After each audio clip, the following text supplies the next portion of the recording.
Today on Side Proposition Today, we will stand for promoting democracy. We will stand for people getting their voices heard, and we will stand for governments not scapegoating on other issues.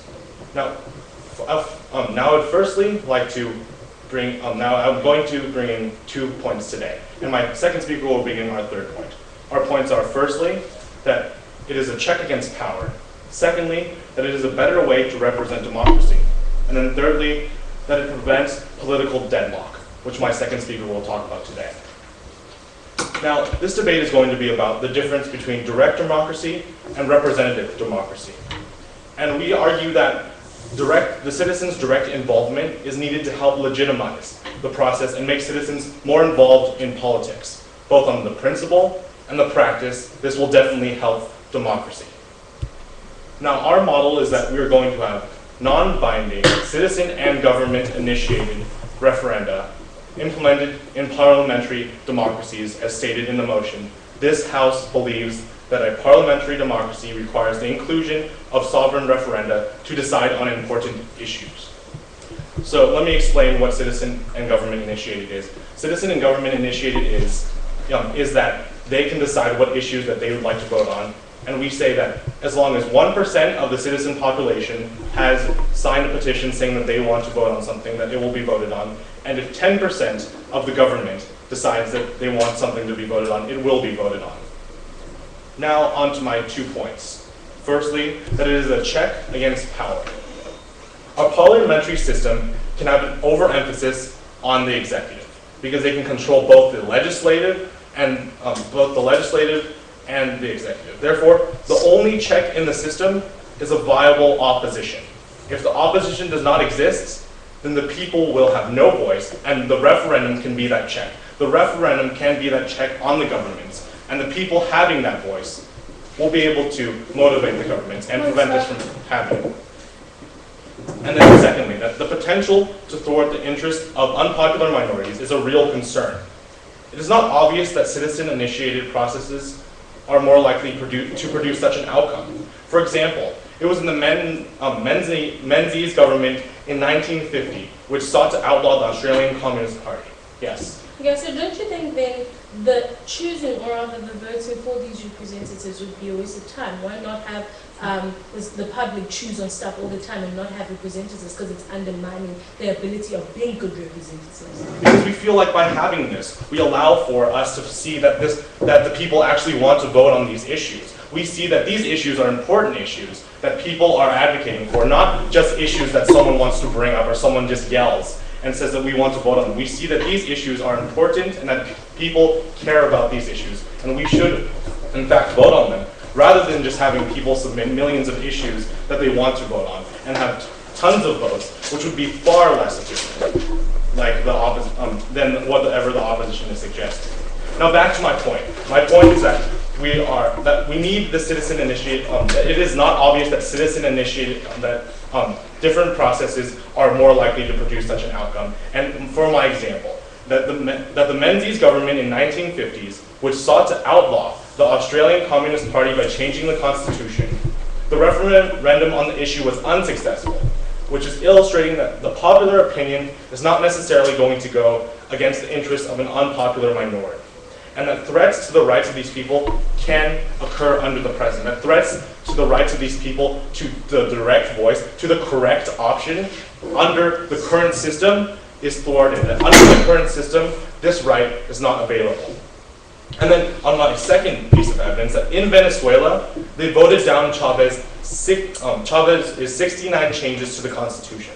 And then this shows that there can be a check on power. And it also influenced democracy as a viable system in South America. So we see, ladies and gentlemen, that this is a solid model, and this is a model that does in fact work to be a check on irresponsible power from governments. Yes? Okay, besides the fact that you think this would work, besides the fact that you think it would, in countries like Slovenia and countries like the United States, it doesn't work. So exactly how do you assure that these people would make the right decisions for the right people? Well, we've heard 2 examples, the United States and Slovenia, but I haven't heard any reason why it doesn't work. So, So I haven't heard a reason why it doesn't work in those places. And then secondly, we believe that referenda is the true solution to any of the problems that are happening in these countries. That in these the referendum that we're advocating for, citizen and government-initiated referendum that is non-binding, is the solution to these problems. Now on to my second point, that it is a better way to represent democracy. That we say that direct democracy is the democracy that we're advocating for. And it supports the principle of democracy. Because democracy is the rights of people, and therefore a referendum on major issues is the very ideal democracy. However, the less involved public is a process that is not true democracy. And is a process when they're not educated, and it is a process that we have shown does not work. It's a process that does promote control from a higher power, and we want control to be equal. We want control to be equal, and we want to solve these problems correctly. For example, in Azerbaijan, a country that is struggling to gain democracy, it is seen as using referendum as a way to smoothly promote democracy transitions within the country. We see that in Azerbaijan, they're using referendum as a way to promote good democracy, as a way to promote democracy in which the people have a true say, and in which it is not government manipulated. A democracy in which we have a majority vote, and a democracy in which the correct issues will be voted on. And we will not have one large governing body. Deciding all the important issues. Yes. So how does this public referendum actually cater for the minority that will not be heard or be catered within the decision that will be made by a majority in a society? Well, how does your system cater for the minority in any way whatsoever? I feel, I hope that you will explain what your system is and how it really caters to the minority at all. Because we live in a world today where we have communally agreed that once a majority decides that one thing is better for a large community, then we say that this majority is very important, and that this majority represents the views of a lot of people, and this majority represents the views of a larger amount of people than the small minority. True, this may affect small minorities, but we on side proposition stand saying that the majority is most important, that the majority represents the views of all these people, and we on side proposition stand extremely proposed that we say that this House believes that a parliamentary democracy requires the inclusion of sovereign referenda, because we are promoting democracy, we are giving people rights and giving people a direct vote, and governments are not allowed to weasel their way out and control the entire system. That we have a check on these governments, and we will have the correct decisions being voted on by a majority, and we will have the correct decisions being voted on justifiably and truly. Thank you.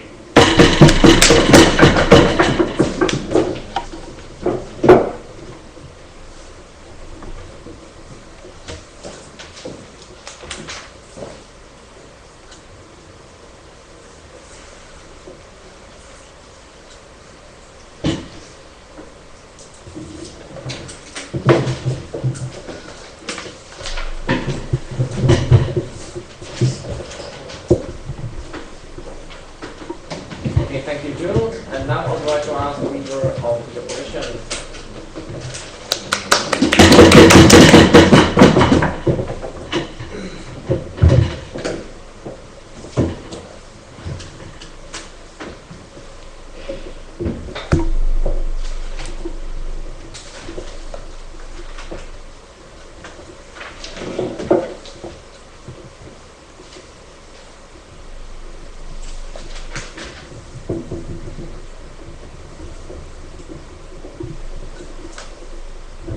Gentlemen, the government was supposed to come up over here and tell us what is so important about bringing up this public referendum, ladies and gentlemen, or bring up this parliamentary democracy. But however, they never came up over here and told us what is so important about this and why should we actually change the current system. But however, ladies and gentlemen, we as opposition have two stock questions to ask proposition, ladies and gentlemen, in order for them to actually go through with this debate. The first question is, what is wrong with the current status quo? And the second question is, what makes you sure that a public referendum that works in one country can actually work in another country, ladies and gentlemen? But however, they never came up over here and told us what is wrong, or what will make another country, they never actually came up over here and told us how will a public referendum that works in one country work in another country, ladies and gentlemen. And another thing, they're also supposed to come up over here and tell us what are these important issues that they're talking about, ladies and gentlemen. They never came up over here and told us what are these important issues, whether these issues that are going to bring a change into the country, or are they issues that people want just to see, ladies and gentlemen, out there in the open, ladies and gentlemen, by which then we believe that their policy is very vacuous and their policy has a lot of workability problems, ladies and gentlemen, and we believe that even if a second speaker comes up over here and tries to correct that, it will already be too late, because once our policy already has workability problems, ladies and gentlemen, it won't turn back, ladies and gentlemen, right? Now the stance that they took is the stance of that they want citizens to have a direct democracy, whereby they want citizens to have a say, ladies and gentlemen, they want citizens to have a say, ladies and gentlemen, and have connection with the government, ladies and gentlemen. But however, they never told us what is wrong with the current system that's actually happening over here. And as my partner and also spoke to you about USA, that it's not whatever the implementing is not happening in USA. How sure are you that it will actually happen, and how sure are you that it will actually be legitimate, ladies and gentlemen? They never came up over here and they never told us that. Now they brought up, ladies and gentlemen, the first speaker actually brought up two issues of argument. The first issue is they spoke about it's a check against power, and then the second issue they looked at better ways to represent the democracy. I would like to start with the second issue, which is the better way to represent democracy, ladies and gentlemen. Right? And here they spoke about it's a right of a person to actually represent, and spread out his issues and stuff like that. And they told us that we want control, and we want control, want democracy, and want to be equal, ladies and gentlemen. But however, ladies and gentlemen, we found that the proposition doesn't really understand the main reason why democracy is actually there, or don't really understand what is the main, or what is democracy, ladies and gentlemen. Because we as opposition know democracy as bringing equality, ladies and gentlemen, to everybody, and that's what's happening in the status quo. You don't see anybody complaining, or any nation complaining about the democracy that they have, ladies and gentlemen. So why should we actually change the type of democracy or the type of system that we have, ladies and gentlemen? So we actually disagree with we actually disagree with their better ways of representing it, because then it's actually bringing more restrictions, ladies and gentlemen, than the current status quo. And then I'll take a second. And then the second point they spoke about is a check against power, whereby they would want people to have a voice, ladies and gentlemen. Ladies and gentlemen, they just keep on repeating the status quo over and over and over again, ladies and gentlemen, because people already have a say. Looking at a country like South Africa, ladies and gentlemen, people already have a say. Ladies and gentlemen. Looking at countries like Canada, looking at countries like USA, people already have a say. What are they trying to implement that will actually bring a change, that will actually bring benefits into a certain country, ladies and gentlemen? They did not actually prove that to us. And we still challenge the second speaker to tell us what are those important issues that they are actually talking about, ladies and gentlemen, whether it will change, whether it will bring a change economically, socially, and politically, ladies and gentlemen. They never told us that. Sit down, sir. Right? Now, ladies and gentlemen, we are here to prove to you that public referendum undermines the ability of the representatives, ladies and gentlemen. I, as the first speaker, will be looking at how current status quo upholds democracy. Second of all, I will be looking at how the sovereign referendum will and is undermining the ability and capability of their representatives. And then my second speaker, Kenny, will be looking at why this hinders the political development and causes unnecessary conflict, ladies and gentlemen. Right. Now let's look at how current status quo upholds democracy, ladies and gentlemen. And then the thesis under this is that, ladies and gentlemen, that the current status quo is actually going according to plan, and there is no problem at all, and that the government is actually following its mandate, ladies and gentlemen, which is to protect and which is to let and which is to open up for the citizens, ladies and gentlemen, and to have a say, right? Now, ladies and gentlemen, let's look at what's currently happening in the status quo. Take a moment. Okay, yeah, thank you. So you're talking about how the status quo, you say, is democracy, but you do realize that many countries do have this referenda, so the status quo would include the referenda that we're debating today, whether or not it is necessary to have. Well, is this referenda that you guys are talking about actually working in those countries, or are you just hiding the information so that you don't want us to know about it, ladies and gentlemen? That's not what they're trying to tell us. They're just trying to reiterate the status quo all the time, ladies and gentlemen, by just but by just putting in the word referenda over there, ladies and gentlemen, they never really showed us what justice are they putting there, or how they're going to justify their policy into actually making a country or the world a better place with their policy, ladies and gentlemen. So that point actually falls, right? Now, looking at how current status quo upholds democracy, ladies and gentlemen, we find that a nation that has democracy is still giving people the say, ladies and gentlemen. Like when you look at when it comes to voting or implementing something new, they still let the community, or they still let the society or the nation know, ladies and gentlemen, before they actually make such a change, ladies and gentlemen. So the question that we still ask today, what change are you bringing, and will that change make a difference to the current status quo if you assume that there is a problem to this? Because one thing we realize that the country still has a say, ladies and gentlemen. Their freedom of choice is still being exercised, ladies and gentlemen, between themselves and the government, ladies and gentlemen, right? Which actually proves back to our thesis and to our burden of proof that public referenda undermines the ability of the representatives, ladies and gentlemen. Now let's come to my second point, which is how the sovereign referenda will and is undermining the ability of and capability of their representatives, ladies and gentlemen. And under here, we're really looking at their vapors policy that actually brings more restrictions, ladies and gentlemen, to the current status quo. Ladies and gentlemen, we find that if you as a person, we find that if we actually accept their policy and then they actually bring up these important issues, since we assume that important issues can really mean anything, ladies and gentlemen. We can just accept to things that we think that will favor us and not actually the society, ladies and gentlemen, and then which will actually affect the minority, and that's what we're also standing for. We're standing for both the society and the minority, and that's the status quo, and that's how it actually undermines, ladies and gentlemen, the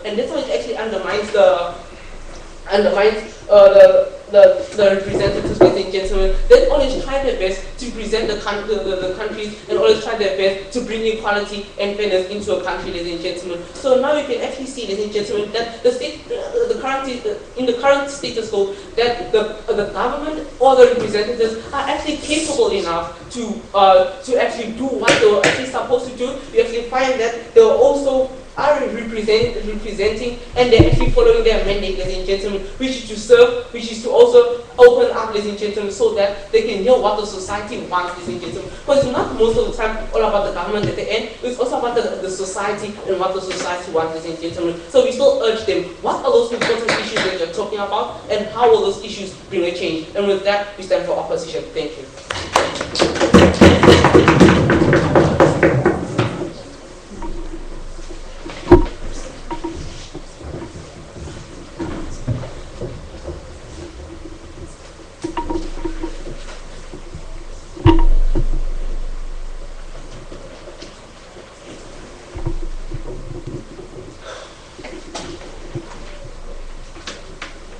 Okay, and now I would like to ask the second speaker proposition.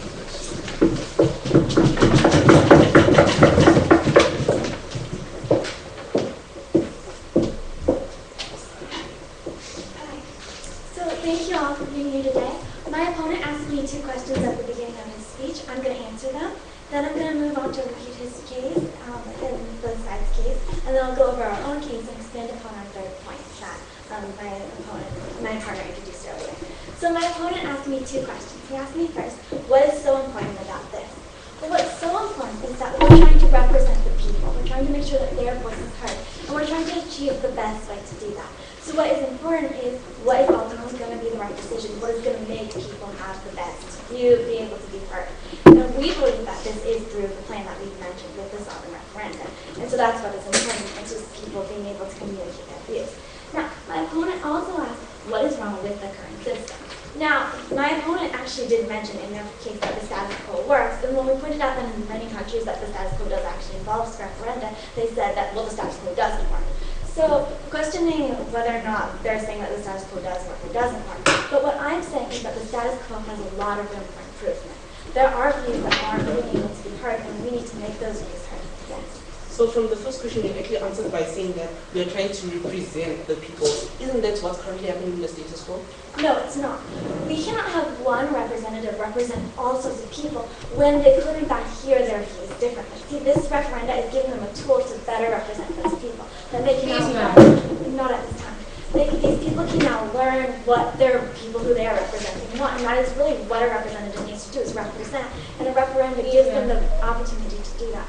No, thank you. In our model, we brought up that we're doing a non-binding referenda. Now, what a non-binding referendum means is that the government can have an opportunity to see what the people want, and then can make the decision from there. So in our model, the representatives do still have power and are not either governed on any way undermined. My opponents did not oppose this model when we brought it up, and so we're going to assume that it stands for the debate.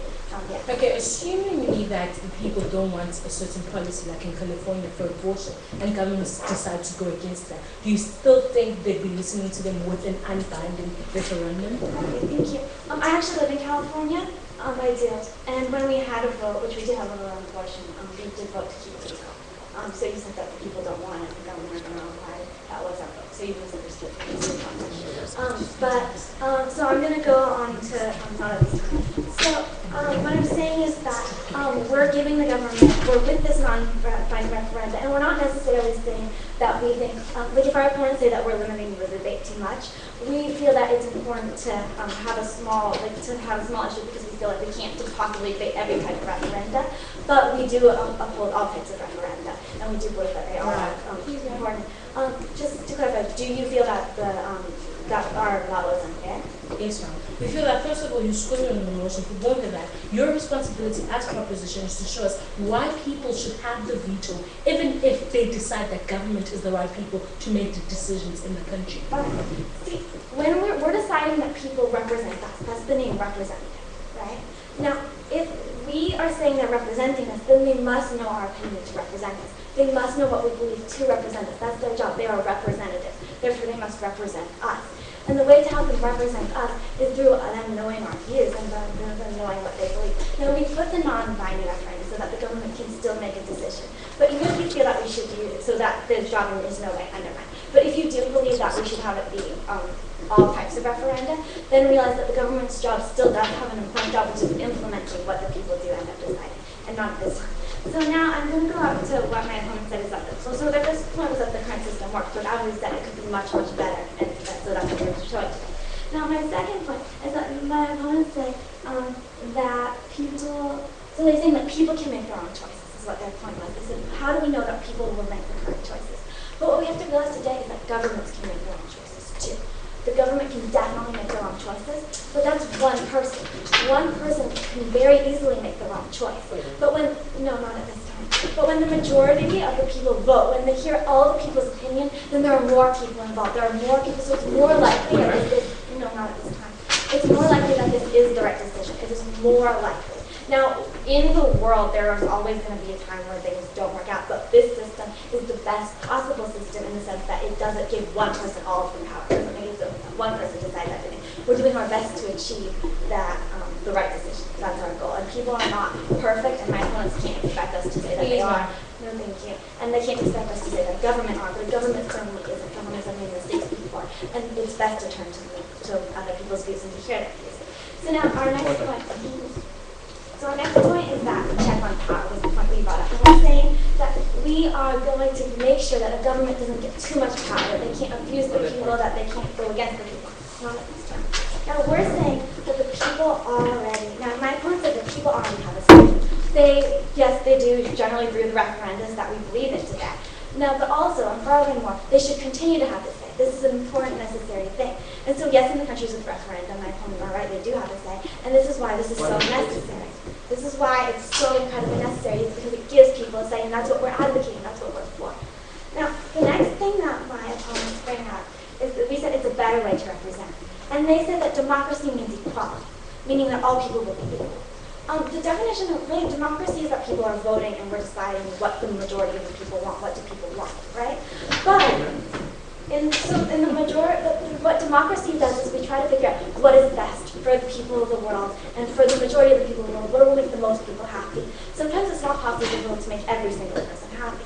So in a democracy, we're doing the best to make sure that the highest number of people are happy. And we're hoping that there will not be a wrong decision made, and that it won't ever be an abusive decision to other people. But a government has more potential to be abusive than this referendum because there are more people who are going to vote and more people who would say this is abusive.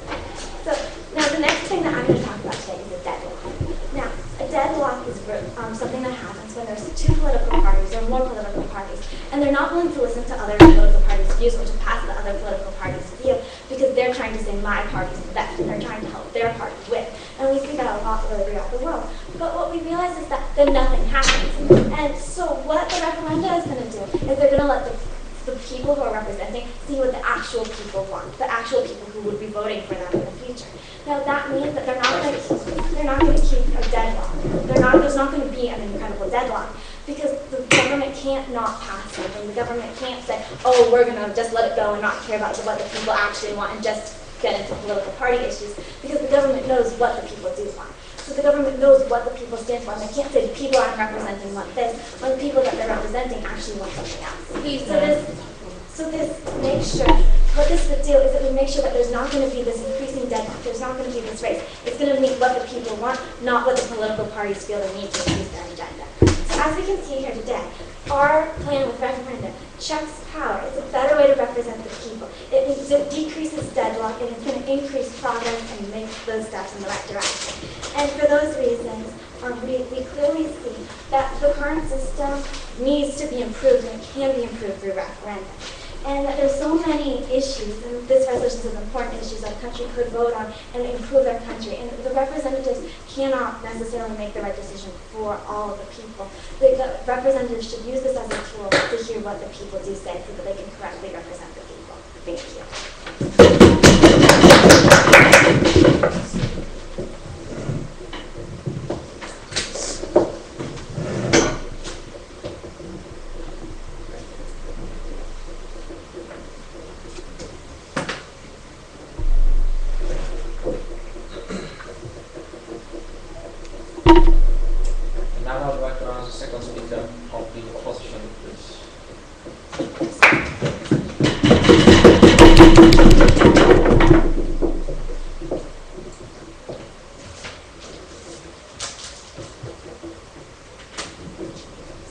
Now, ladies and gentlemen, there has been one problem that we as opposition have identified, is the fact that proposition is either not sure whether their model is going to work, or however that their model is either workable, is it practically workable, or is it theoretically workable? Now, what we see is that believing the theory that what has worked in another country would inherently work in another country is something that we cannot stand for within this debate, because we need to debate on basis of an agency and looking at the trend. That is one thing that failed to identify, that there is a trend and there is a problem within status quo, and that is what we want proposition to come and tell us. What is the problem with actual status quo, and how can you prevent this trend that is going on throughout democratic countries and throughout other countries with their policy. Now, what we've seen is that they have not answered either of the questions that we asked them. First of all, we asked them what are these important issues that they're talking about? Because in the first place,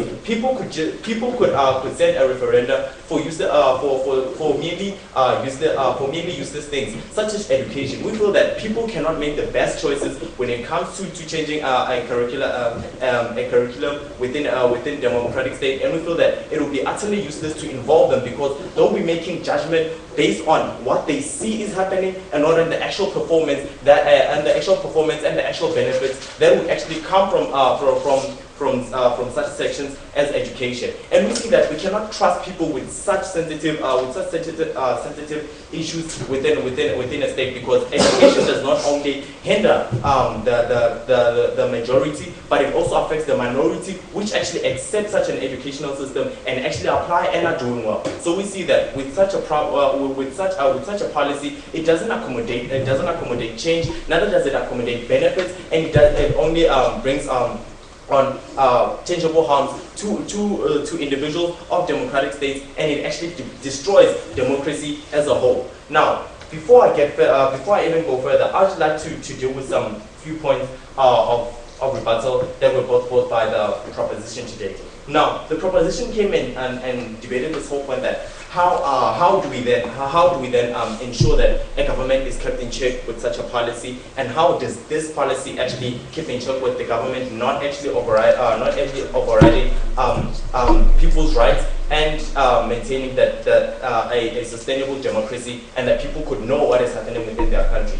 And there's another point which actually stood up, which is how does this stop prevent deadlocks from happening within society and within countries? What we feel that with this point with deadlocks, which I'll be dealing with right now, is that we feel with this point of deadlock is that it actually cannot stand within this debate, because we feel that countries with more than one political parties actually find better ways of resolving their disputes in matters like, for an example, where we have that political parties will actually go out into the community and actually communicate with them by letting them know that they are going to be providing certain services which were not provided by the current party that was in government. And we feel that that is one of the ways that they settle this dispute, and their policy doesn't actually challenge the actual problem which we have within democracies and what we have within our status quo today. Now, before going actually further, I'd like to link this whole point to how it does not actually maintain a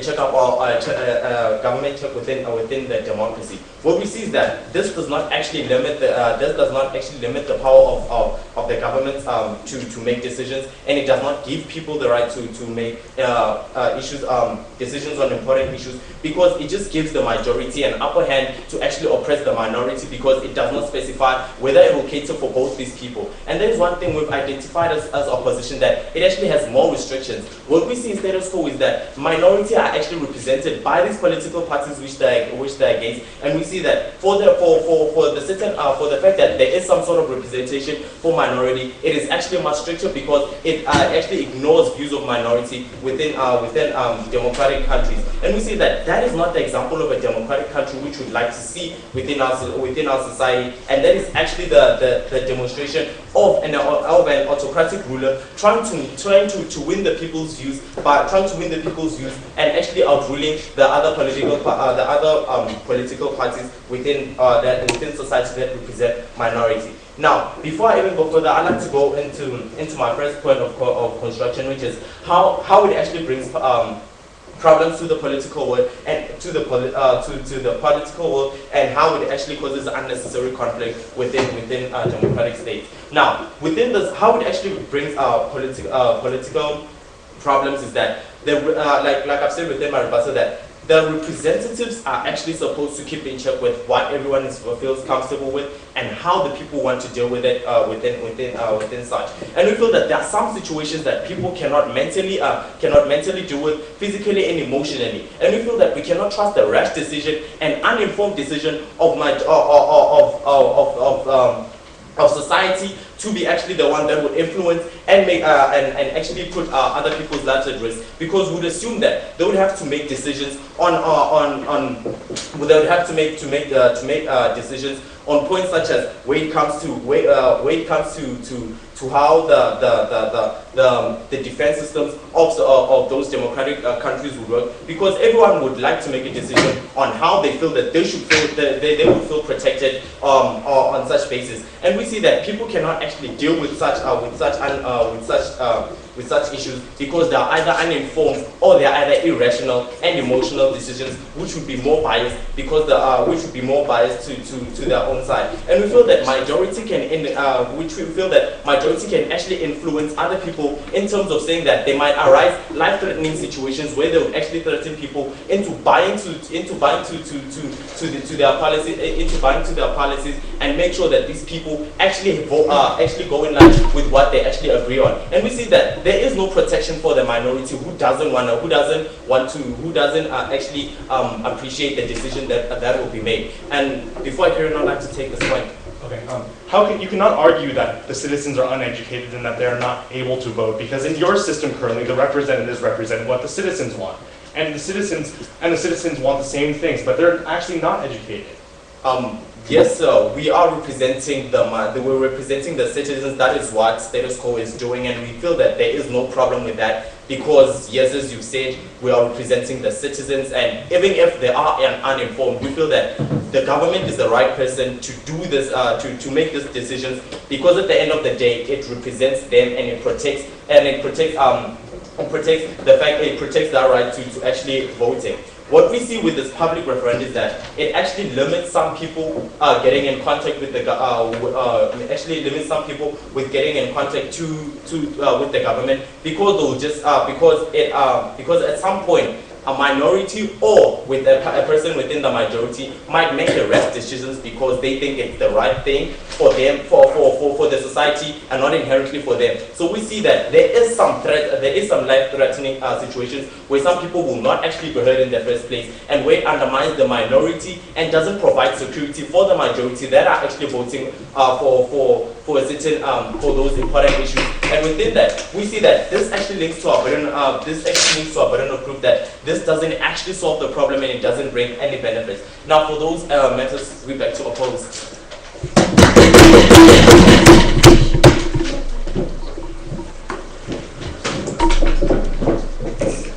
Thank you. And now is the time for the third speaker. The question, please.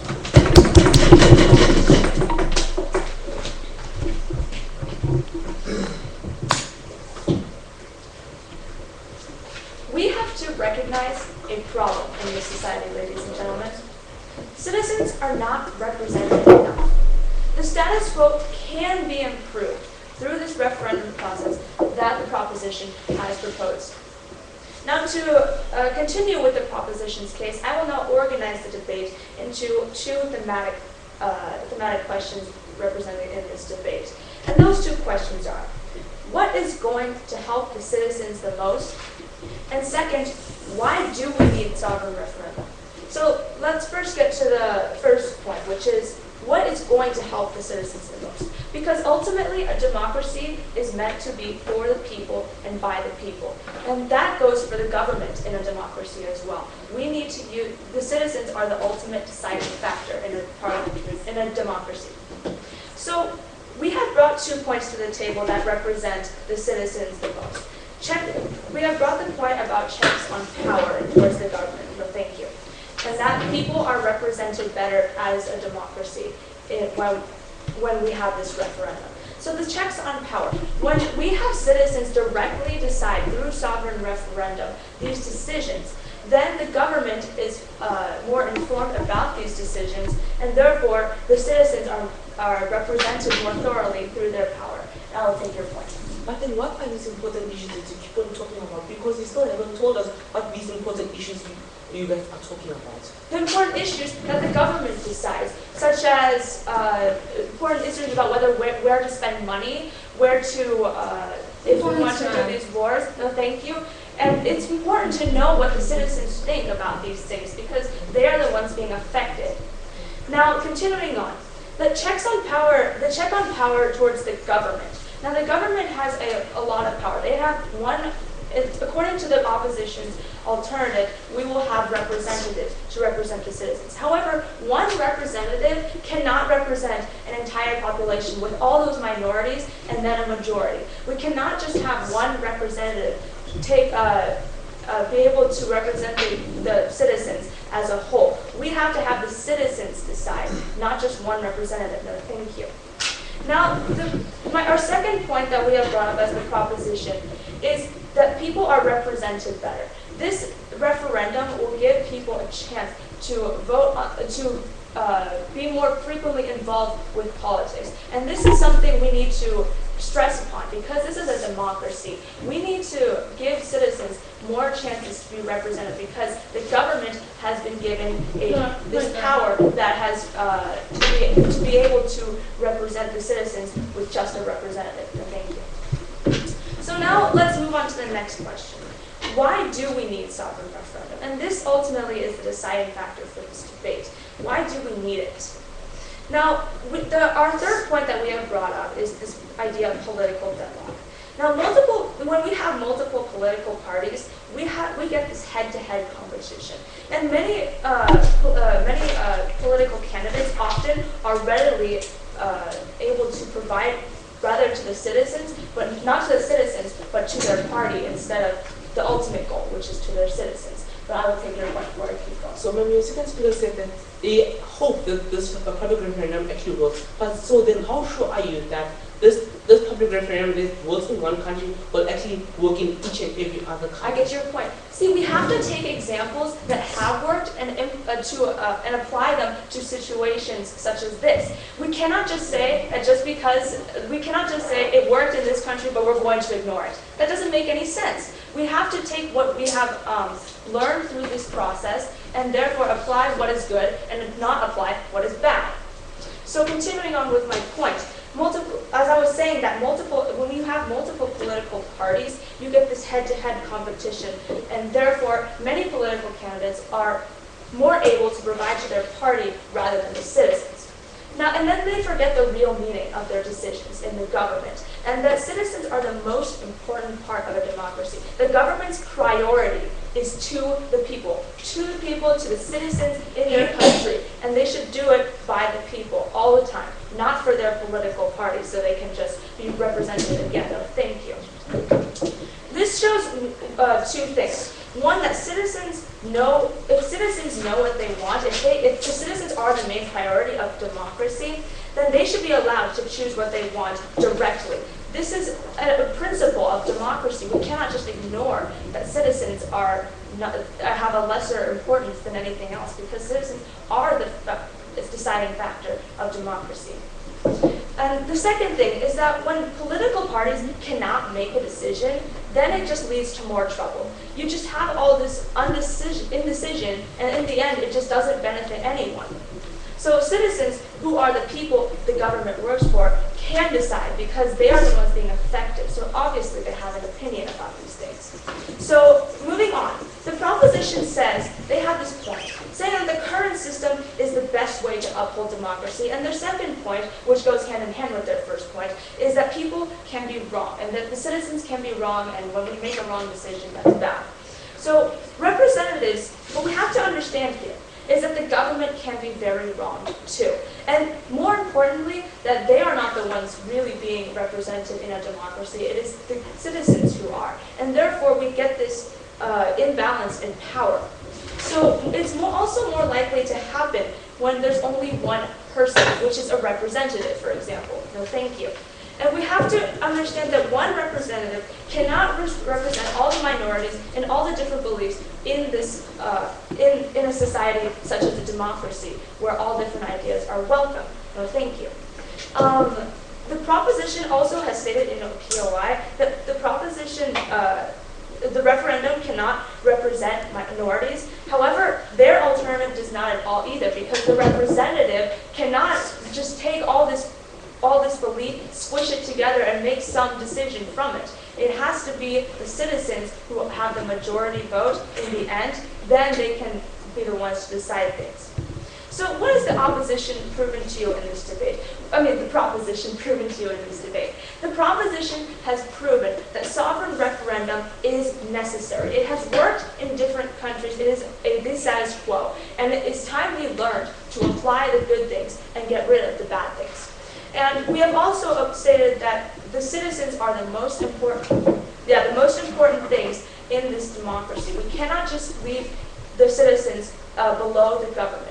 We have to put the citizens first, and therefore the proposition begs you to propose. Thank you.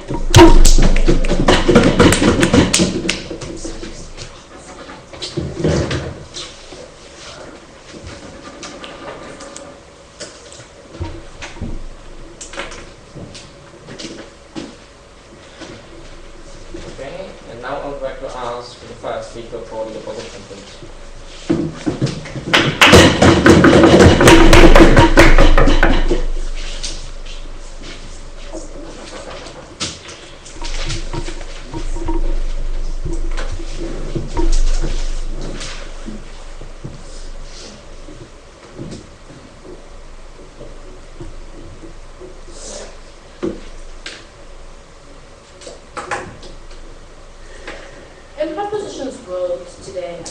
they want to change democracy into what's currently democracy, right? So they're basically voting for status quo just in an indirect form. But more than that, because they're inconsistent, I'll show you in 3 ways why their case has assigned today's debate.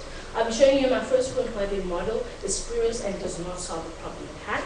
And then I'll be showing you my second point, which is this point of what governments are made for and how they'd be undermining the point of government or rather representatives. And then my last point is this point of how their policy promotes inferiorness or rather abuse of the views of the minority or rather ignorance of the views of the minority. Going to my first point, which is this point of how the model does not solve the problem. So they came up here in their first speech, or rather as a team of whole, and came up here and said in their model, this would be a binding referendum. Basically meaning that if government gives it was said in their second speech that if government then the only reason why we want this is for the voices of the people to be heard. But if government still decides to go against it, let them go against it anyway. That's if they have a large percentage. What we see is that their policy gives people false hope that their voices or what they want will happen. And second of all, it gives the people within society the idea that government suddenly cares and suddenly changes their decisions. But more than that, because they didn't tell us what sort of important issues they were talking about, we'd assume legalizing marijuana is what they wanted.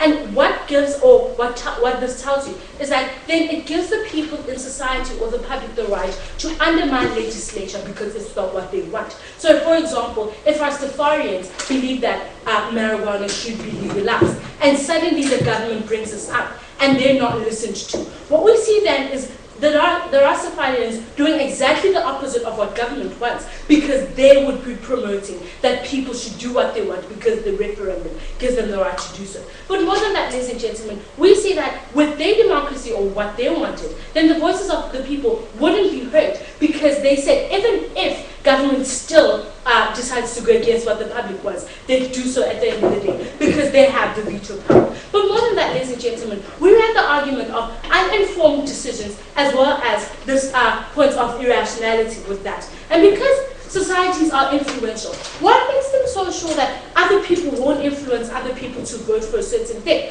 Because we feel that people have different beliefs and different ideologies, which basically means that if 10 people vote for something else and 10 vote for something else, what is done there? Who decides who's right and who doesn't decide who's right? And because of that, we see some sort of impracticalities for their policy, and we see that, we see that their policy doesn't work. But in a country like USA, where we have Occupy Wall Street, and 99% are the majority, but 1% is the government. 99% wants the government to cut down on spending, or rather cut down on the salaries of certain people or certain officials. We see that the 99% is still being ignored. So what's the use of a referendum if the majority that votes for what's right is still ignored at the end of the day? And because of that, ladies and gentlemen, we see that their policy, or rather their model, does not solve the problem at hand, which is promoting democracy. Go to my second point, which is this point of what is the aim for, what is the motive of having governments as well as representatives?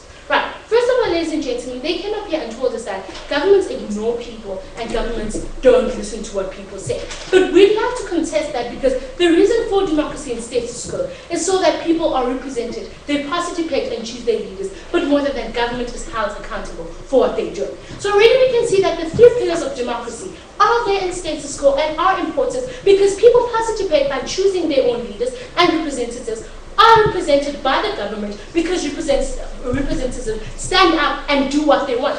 If in South Africa 99% says we want houses, that's been done. And that's what happens in status quo, ladies and gentlemen. People are not suddenly ignored because there is no referendum. People are listened to. It's just that different views are taken at a different time. But ladies and gentlemen, more than that, we see that with propositions policy, we see that they undermine the capability as well as the experience of these officials and representatives that are put forward. And what does this do to the society, and what does it do to the government system?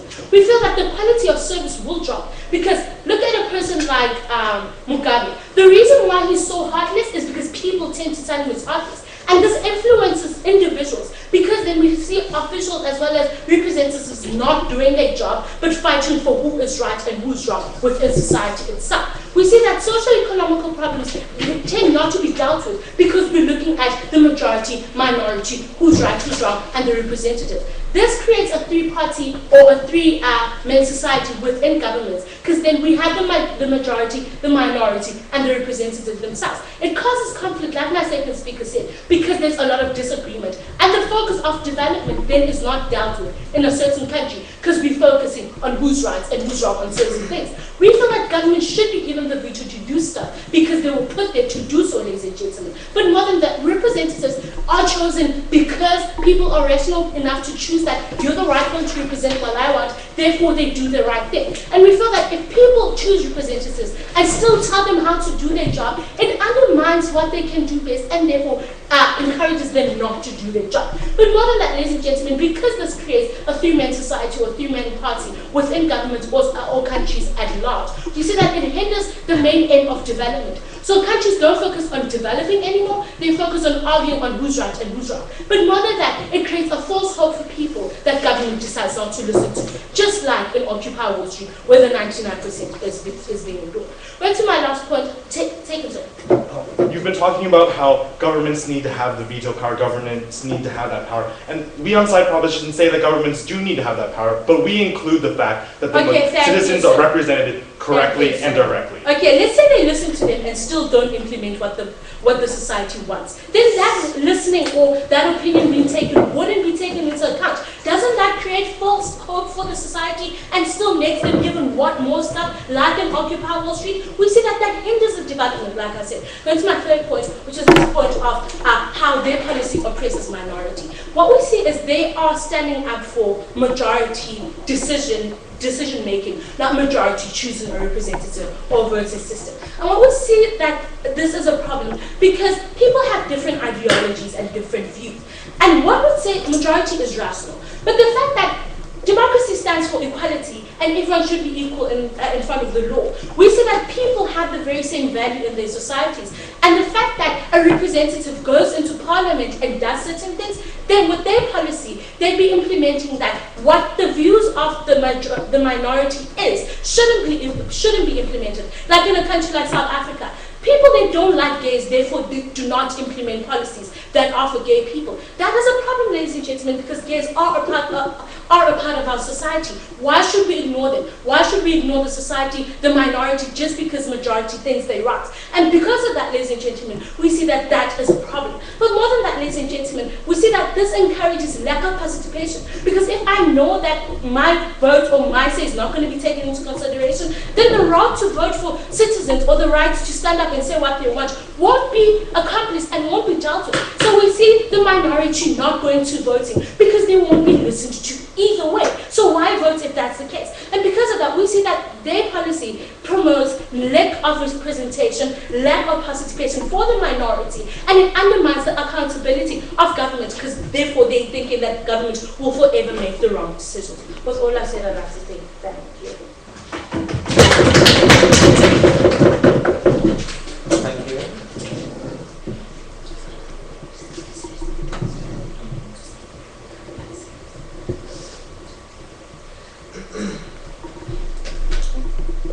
Now I'd like to ask the opposition reply speaker, please.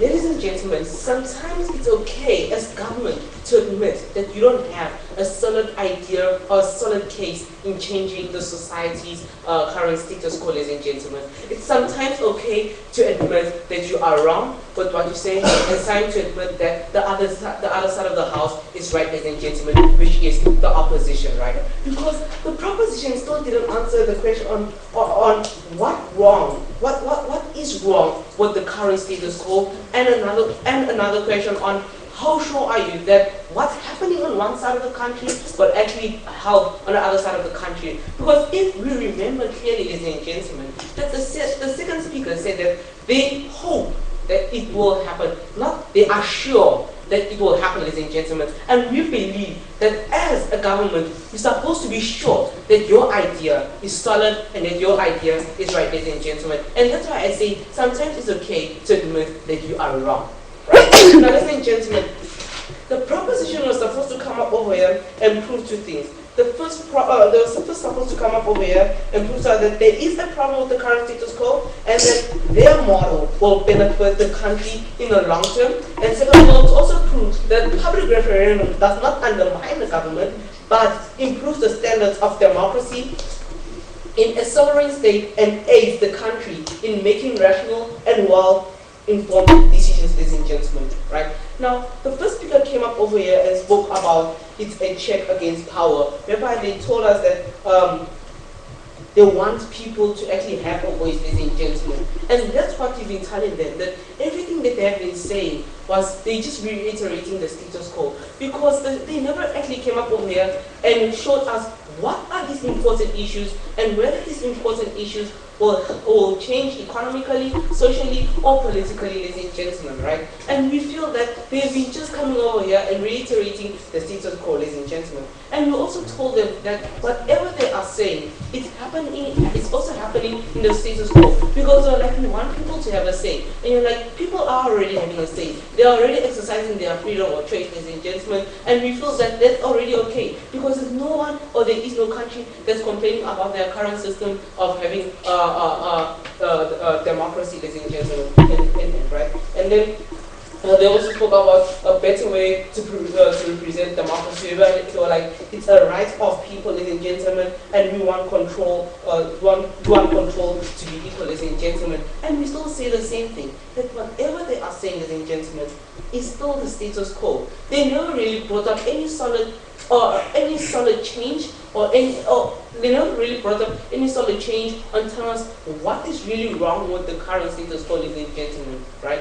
And they never really came up over here and showed us what are these important issues and also proved to us their burdens, ladies and gentlemen, to prove to us that this public referendum will actually benefit the countries, especially in the long term. It will also give, it will improve the communication between the youth or the country and also the government, ladies and gentlemen. But however, let us show you what we proved, ladies and gentlemen, and why we say that we are sure, ladies and gentlemen, that we prove it right and we are right. Right, ladies and gentlemen, we proved that public referendum undermines the ability of representatives, ladies and gentlemen. Therefore, we spoke about the current status quo and how it upholds democracy. We spoke about how the sovereign referendum will and is undermining the ability and capability of their representatives. And also we spoke about why this hinders the political development and causes unnecessary conflict, ladies and gentlemen. And under the first point, we actually spoke about what the government is actually doing for the people and how we say that the status quo is working well and that the government is actually following its mandate, ladies and gentlemen. But however, they never actually tried to actually rebut it on the side of the house, and that's why we still won this debate, ladies and gentlemen, because they never showed us any important issues. They never really also showed us why we should actually change this thing, this legislation, and we're all going to say we tell you charges to vote for opposition. Thank you.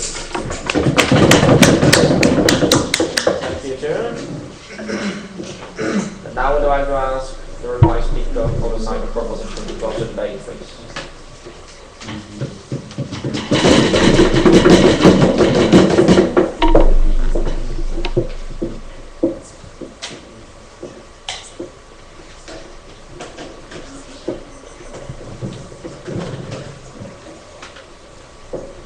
So, run over everyone's turn. Okay, thank you. So I feel like there's a lot of loose ends in this debate. First, I'm going to try to clear those up by discussing the model and the issues that my opponents brought up in their third speech. Then I'm going to focus more on the actual debate content and talk about what are the benefits of the sovereign referenda and explain the benefits more. And then I'll explain what my opponents claim the harms of, and explain how those harms aren't there. Alright, so first of all, we brought up a model in our first speech, and it really wasn't refuted at all until the third speech. And I tried to offer them an appeal. I had to ask them to explain the model since they didn't refute it, but that didn't really happen. And so I'm trying to now clarify the issues.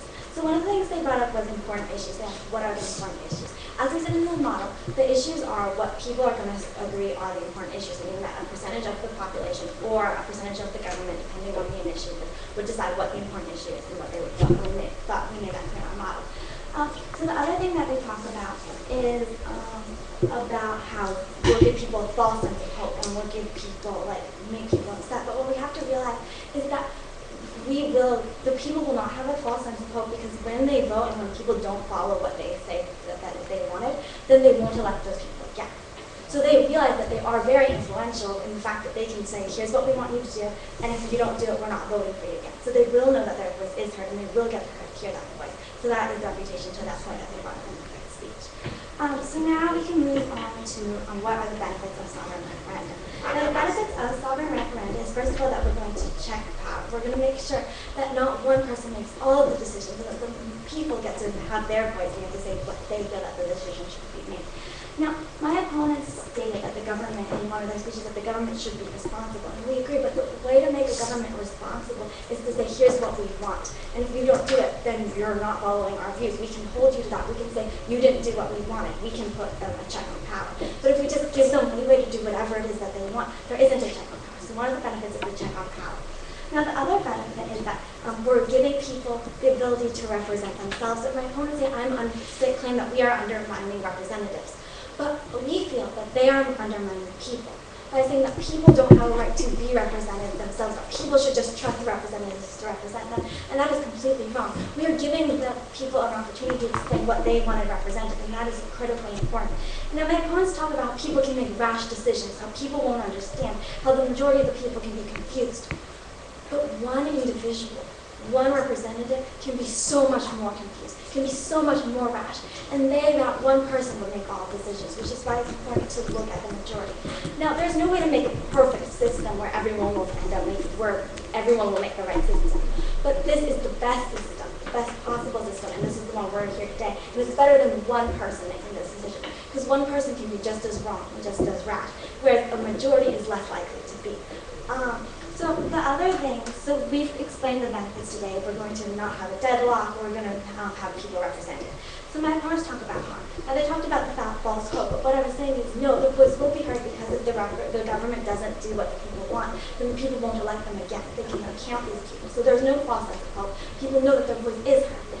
Now my opponents also say that that we have to prove that the status quo is wrong. And they're saying we have to prove that the current is the problem. But like the problems that they mentioned, with the people in our country being angry at Wall Street, but not getting to have a referendum and vote ballot.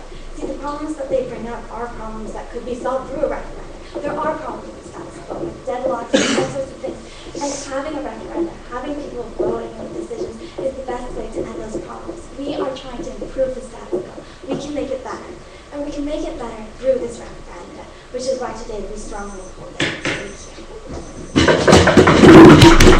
Thank you, Joe. So now please shake your hands and leave the room, and I hope we will go in 5 to 10 minutes.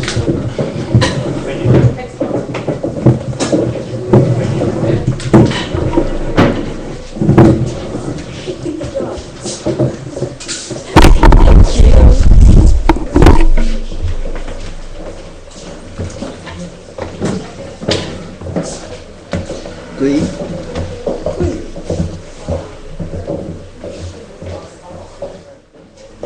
So, it's a tradition this tournament to give a very brief announcement of the decision, and then we encourage you strongly to approach us for a detailed feedback.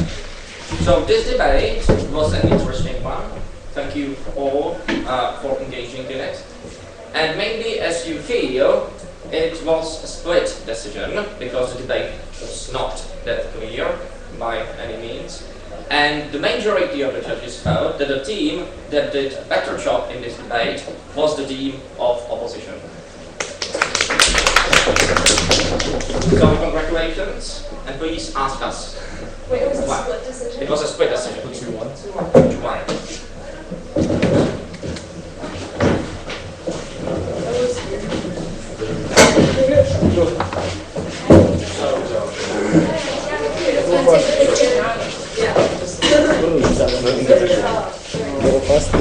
Okay. So maybe we can go over that.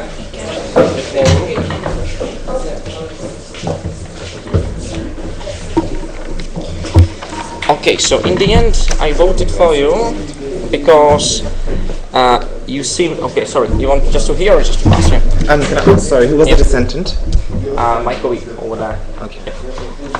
Because you seemed overall to be slightly more competent, to be able to explain your ideas more, and of course what you did was you brought more content in later on during the debate. Yeah, but it was a very close decision, yeah, just by a few points in my case.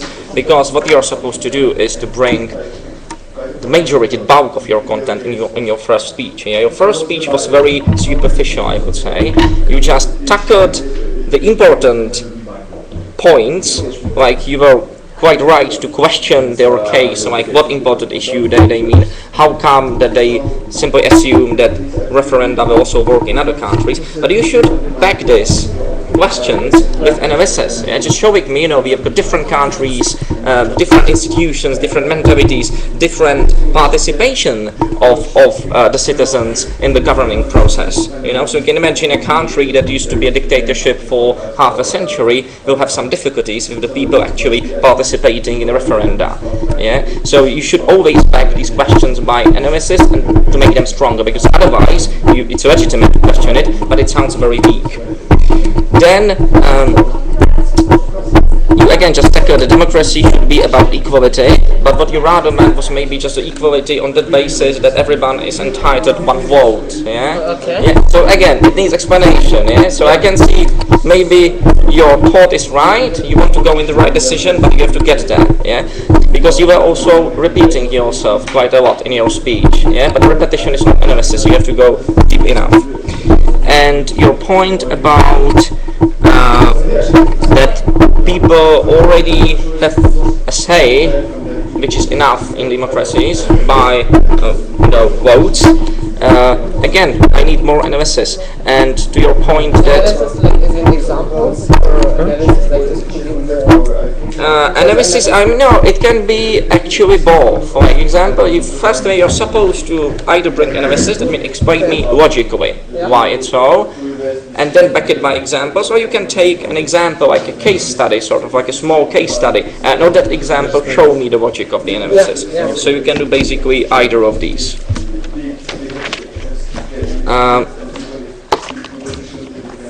And then to your argument about undermining the ability of the representatives to act, again, explanation, as you basically did in your first speech. Yeah, but it's slightly late. Yeah.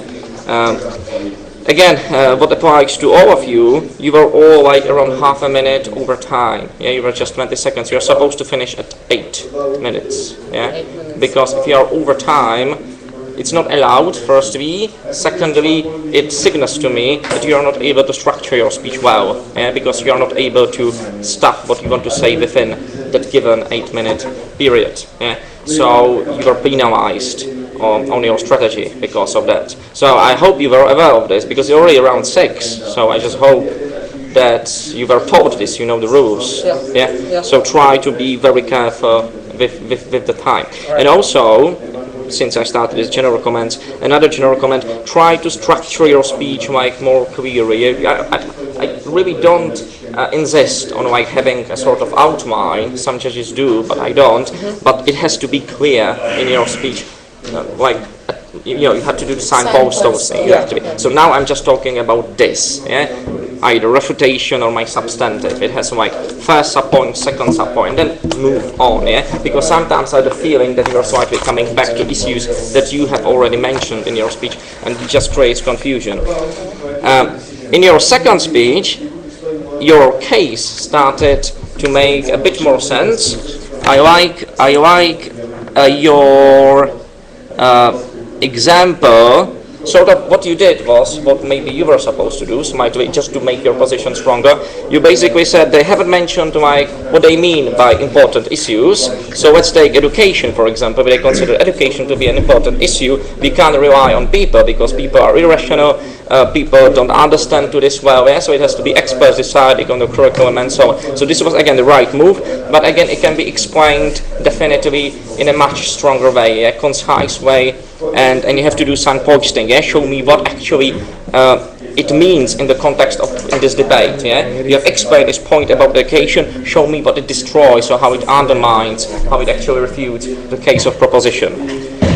And then you brought the argument about the majority actually oppressing minority, thanks to having their referenda introduced. I was firstly just thinking like, what do you mean by that?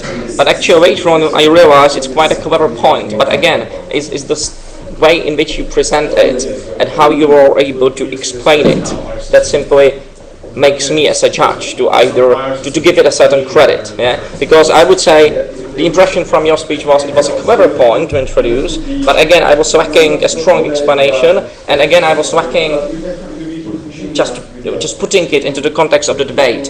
That means how it again destroys, undermines the case of proposition. Yeah. Okay. Then moving to your third speech, that was actually what sort of saved you in this debate, because your third speech was full of content. I would say maybe sometimes too much of content, because it's a third speech, so this content should have definitely come earlier, and otherwise, I gave you 14 for strategy, otherwise I would have given you maybe 15, because you were able to present a clear speech full of content, but some of the content was sort of too late, yeah, so maybe you should rather let it be and rather try more to refer to your previous speakers, try to take what they have said or at least started saying and then develop it. Yeah. So for example, instead of bringing in the point with false hope, which was sort of completely new and cost you, I don't know, a minute, you should have spent that minute on taking and referring back to your previous speakers and trying to make that seem stronger, yeah, because then it would not be considered as a new content, yeah, and would be better generally. But I like the way in which you basically, like concerning the other points, how you developed what your previous speakers said, like for example the idea with majority oppression and just let me check this. The irrationality and actually the idea that the status quo might be fine, yeah, because the government is already accountable due to the voting process that is already in place. And then you added an interesting idea, which is true, that sometimes in especially developing countries you need to have a strong government which is concerned with the development issue, like important issues, socio-economic progress and so on, and not so much with arguing about different ideas of minorities and so on. But this is a strong point, good point, but should have come earlier. Yeah, and I really had to track it back and see how it evolves. Yeah, it shouldn't be like that. It should already start with the first speech, and then you should defend it. Yeah, it can't develop.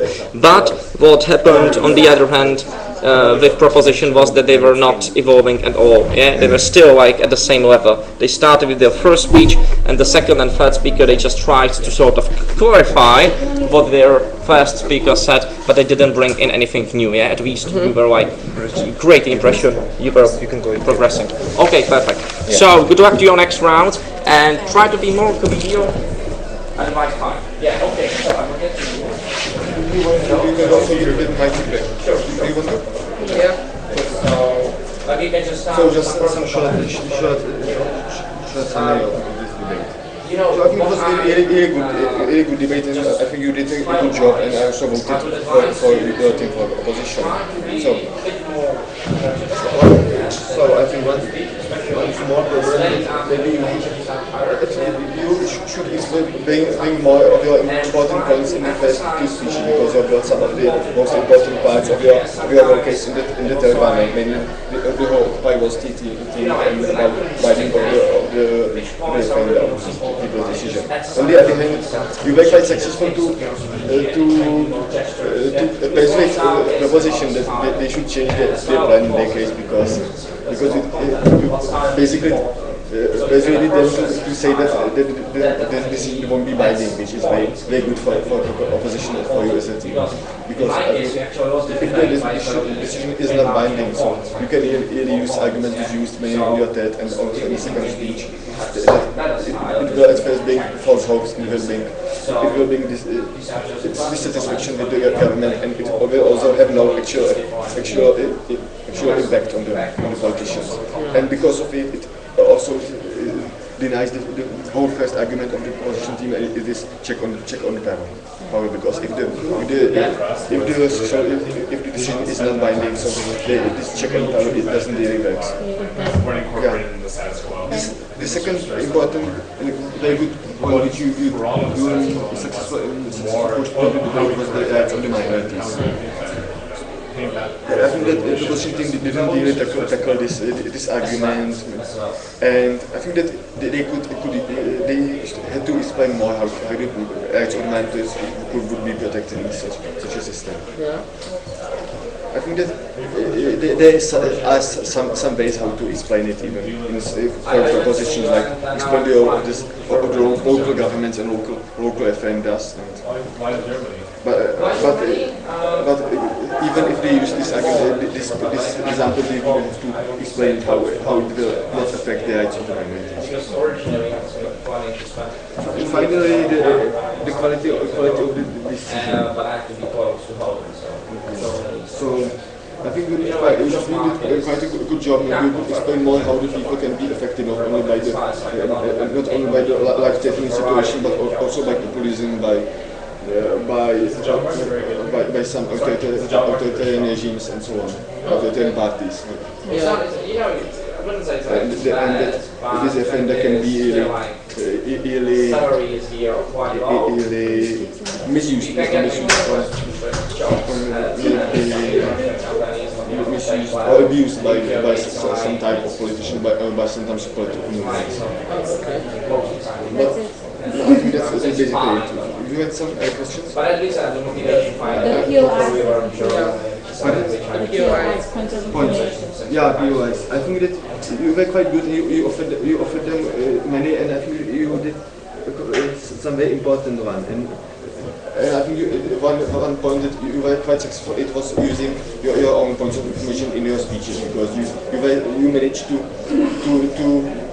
explain what you meant by information by doing your speech. Okay, so I will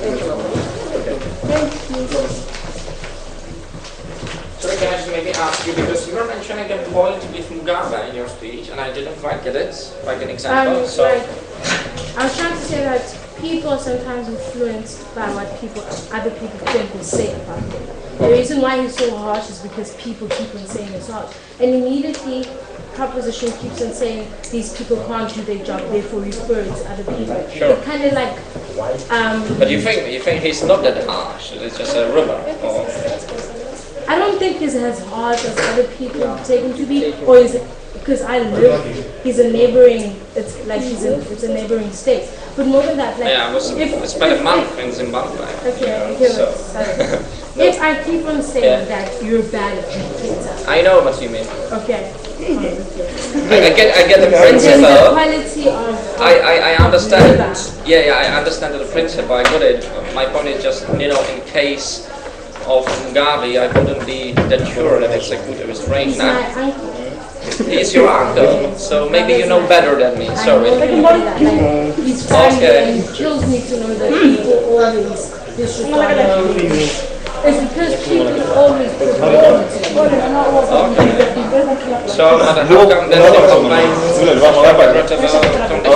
economically? Let me tell you this. Yeah. First of all, can I discuss my uncle Mugabe with him, or is it a private thing? It's fine. It's fine. No, His family and it's when right. I think that the fact that people don't always look at the good stuff. It gives them, like he's always said that people perceive him to be something. People train him to be something and forces him it gives them reason to make decisions say, for example, not giving money to Alex. He did that because of the sort of I'm not quite sure whether I understand the way. which people you mean say these things? Okay.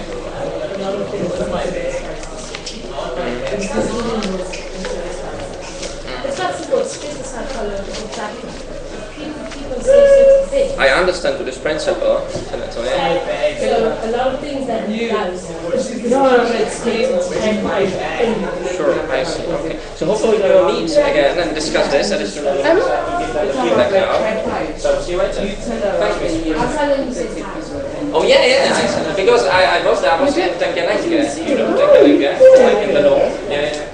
I'm sorry, I didn't say, I swear I didn't. I didn't, I wouldn't have done that. I didn't. I swear I wouldn't have done that, I didn't see it. Also, the thing is that decision was revoked in my case, just 3 points. And the thing is that you, in your first speech, you sort of presented your case, which was legitimate, which was alright, but it had a lot of weaknesses. The minute you say change, The attack from the first wasn't that strong. Richard spent like, I don't know, 2 or something on the street. But He's getting there, he's getting more to try. You understand? The thing is, like the minute you have that instinct on you, right? It's okay to sort of definitely in their first speech. you get it because, like he said, you do have Richard, come here. Remember? You do remember Occupy Wall Street, right? And you know what it's all about, right? Yeah, debating about it. And you guys read about it in the first term when you guys were training the juniors.